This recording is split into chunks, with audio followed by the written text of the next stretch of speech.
L'histoire du Seigneur des Anneaux de Tolkien regorge d'artefacts magiques, et beaucoup ont été fabriqués par les elfes. Dans cette idée, voici les plus puissants. Bien le bonsoir, mesdames et messieurs. Nous sommes l'animation de la soirée.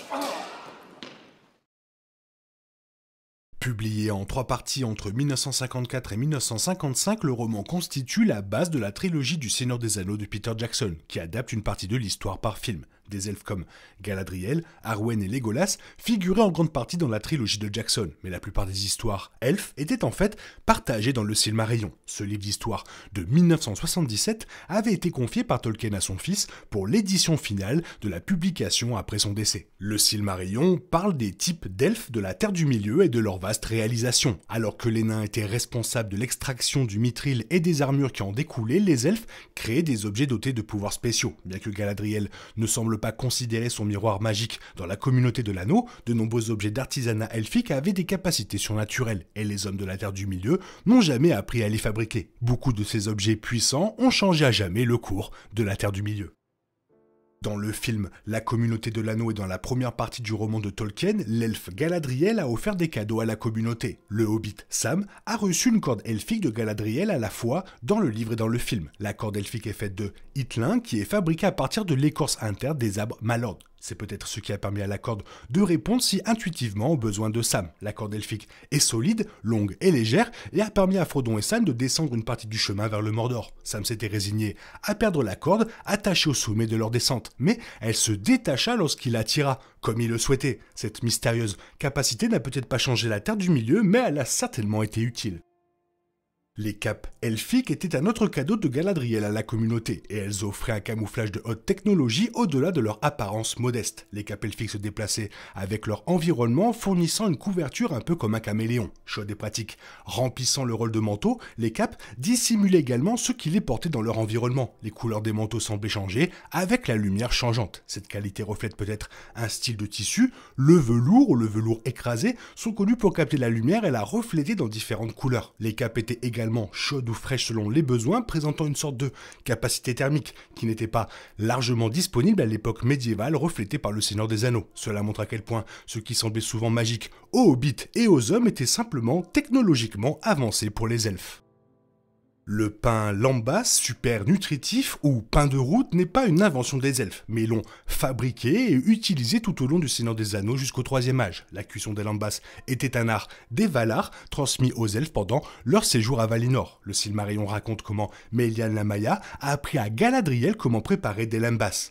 Galadriel a utilisé cette compétence cruciale dans la communauté de l'anneau. La sage chef de Lothlórien a envoyé la communauté avec suffisamment de pain lambas pour les aider à traverser leur voyage, et cela les soutiendrait en cas de besoin. Ce pain super puissant contient 10 fois ou plus le punch d'un repas. Il est donc conseillé de le manger avec parcimonie. Pipin l'a appris à ses dépens dans le film La communauté de l'anneau de Peter Jackson lorsqu'il en a mangé 4.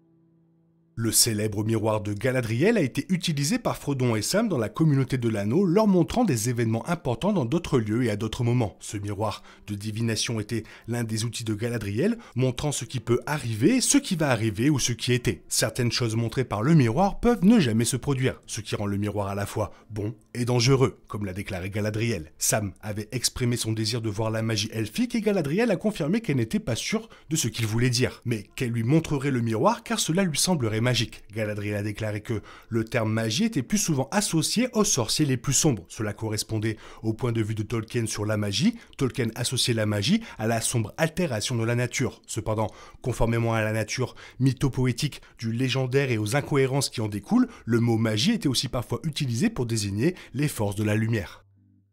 Dar était le poignard elfique qui est devenu l'épée de Frodon et Bilbon. Cette création elfique brillait en bleu lorsque les orques étaient à proximité, alertant son propriétaire d'un danger imminent. Bien qu'il ne soit pas à la hauteur de certaines des créations les plus puissantes des elfes, ce poignard pratique a sauvé Bilbon et Frodon à plus d'une occasion. Bilbon a trouvé Dar lors des événements du Hobbit. Après avoir vaincu les trolls avec Thorin et sa compagnie, Bilbon eut accès au trésor des trolls. Ce trésor contenait des atouts surprenants qui, selon Elrond, devaient être des œuvres elfiques perdues depuis longtemps. Tandis que Bilbon revendiquait Dar, Gandalf revendiquait Glamdring, une célèbre épée qui, selon Elrond, appartenait autrefois à Turgon. Turgon était le roi des elfes au premier âge, régnant sur la forteresse elfique de Gondolin.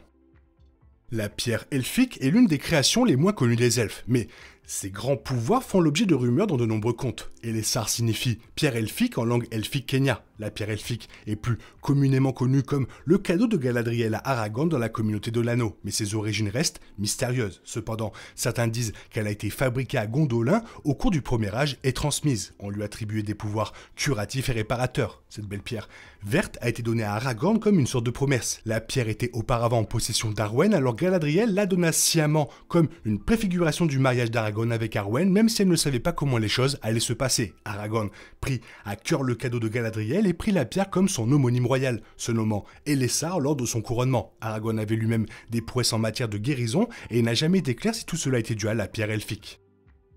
Le cadeau de Galadriel à Frodon était la fiole de Galadriel, et sa lumière brillante et repoussant le mal a sauvé lui et Sam d'une mort certaine. La fiole de Galadriel contient l'eau de la fontaine de Galadriel. Ce liquide mystérieux remplit également le miroir de Galadriel, et est donc clairement doté d'une sorte de pouvoir magique, si le mot magique peut être utilisé. L'eau de la fontaine retient une partie de la lumière de l'étoile d'Elendil. La manière dont Galadriel a réussi à capturer la lumière de l'étoile dans l'eau n'est pas certaine, mais l'étoile elle-même n'est rien de moins que l'un des radieux Silmarils de Fëanor, un joyau suffisamment brillant pour briller comme une étoile dans le ciel à des millions d'années-lumière de Lothlórien. C'est l'un des 3 seuls joyaux de ce type au monde, avec les 2 autres perdus, ce Silmaril restant a alimenté la magie la plus puissante de Galadriel. Les pierres de vision étaient également connues sous le nom de Palantiri, et elles étaient sans aucun doute l'une des créations les plus puissantes des elfes, avec quelques autres artefacts capables de rivaliser. Les prouesses technologiques incroyablement avancées ont permis une communication sur de longues distances, ce qui équivaut à la version du téléphone sur la Terre du Milieu, mais avec des propriétés bien plus intrigantes. Les Palantiri n'étaient pas forcément faciles à utiliser, et leur maîtrise exigeait de la force, de la pratique, et bien souvent les deux. Les pierres permettaient à leurs utilisateurs de voir ce qui se passait à proximité d'une pierre liée. Toutes les pierres n'étaient bien sûr pas liées, elles devaient également faire face à une certaine direction afin de montrer une certaine chose. Cependant, plus un utilisateur est performant, plus sa vision est claire et ciblée. À bien des égards, il est très difficile de ne pas citer les Silmarils comme les objets les plus puissants de la création elfique de la Terre du Milieu. Après tout, ils ont veillé à la malédiction d'un tiers des elfes, les Noldor, et ont déclenché la guerre des joyaux. En fin de compte, il est presque difficile de voir à quoi les Silmarils ont finalement servi. Avec un perdu dans la mer et un perdu sur la terre, le seul Silmaril qui alimente encore le bien se trouve dans le ciel avec Elendil alimentant la fontaine de Galadriel. Les bijoux étaient si beaux et brillants que beaucoup de ceux qui les voyaient en devinrent complètement fous. Premièrement, Fëanor, le créateur des Silmarils, était obsédé. Malheureusement, le Vala Morgoth est également devenu obsédé et les a volés. Fëanor et ses fils ont prêté un serment extrêmement problématique de récupérer les Silmarils. Quoi qu'il arrive, ce serment a conduit Fëanor et ses semblables à tuer leurs camarades elfes pour voler les navires à la poursuite des Silmarils. Une fois sur la Terre du Milieu, les fusions de sang a bien sûr continué. Bien que les célèbres anneaux elfiques puissent, de manière réaliste, prendre la 2e place derrière les Silmarils, ils présentent des preuves tangibles de puissantes réalisations au cours des 2e et 3e âges. Les Silmarils avaient peut-être le plus grand potentiel, mais le potentiel des anneaux elfiques aurait pu être mieux exploité. Sauron, déguisé, a fourni les connaissances nécessaires pour compléter les anneaux elfiques, et il avait été l'un des forgerons les plus puissants des Maillards, l'ordre Ainur inférieur aux Valar. La création des anneaux elfiques a été guidée par l'un des plus grands forgerons Maillards, lui-même guidé par le plus grand forgeron de l'univers, le Vala Aolé. Cependant, les anneaux ont en réalité été fabriqués par le descendant de Fëanor, Celebrimbor. Cela est logique, compte tenu de la grandeur des Silmarils. Les Noldor étaient connus pour leurs compétences artisanales. Compte tenu de ces formidables origines, il est compréhensible que les anneaux aient eu le pouvoir de repousser la dégradation du temps et qu'ils aient préservé les elfes et leur vie sur la Terre du Milieu longtemps après leur départ.